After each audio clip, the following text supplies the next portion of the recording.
Fil-budget għal din is-sena, il-Gvern alloka 2,750,000 euro għall-iskema ta' Home Helper of Your Choice, żieda ta' €250,000 fuq is-sena li għaddiet.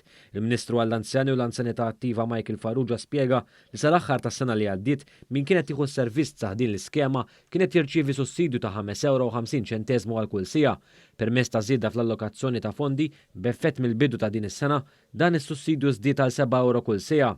Il-Ministru Farrugia spjega li l-helper tista' tkun persuna ta' fiduċja, xi ħadd mill-qraba tal-anzjani jew persuna professjonali li toffri servizz ta' tindif fid-djar. Il-helper ma tistax tkun persuna li tgħix fl-istess residenza u trid tkun irreġistrata skont il-liġi ta' Malta. Il-klijenti jistgħu wkoll qabdu kumpanija privata ta' tindif biex tipprovdi l-helper. Dawk li jażlu il-helper tal-għażla tagħhom, il-Gvern jissussidja €7 għal kull siegħa li huma ikunu intitolati. Apparti minn hekk, l-anzjan ma jkollux għalfejn jħallas il-rata nominali jekk kienu jintbagħat il-helper min-naħa tal-Gvern.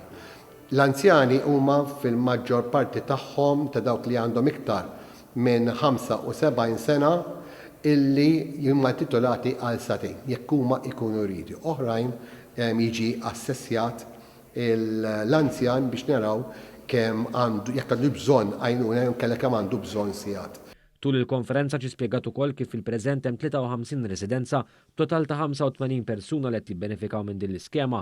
Dawn jammontaw għal total ta' 114 siegħa fil-ġimgħa bi spiża ta' €798 fil-ġimgħa biex bekk is-somma totali tlaħħaq il-€41,496 fis-sena.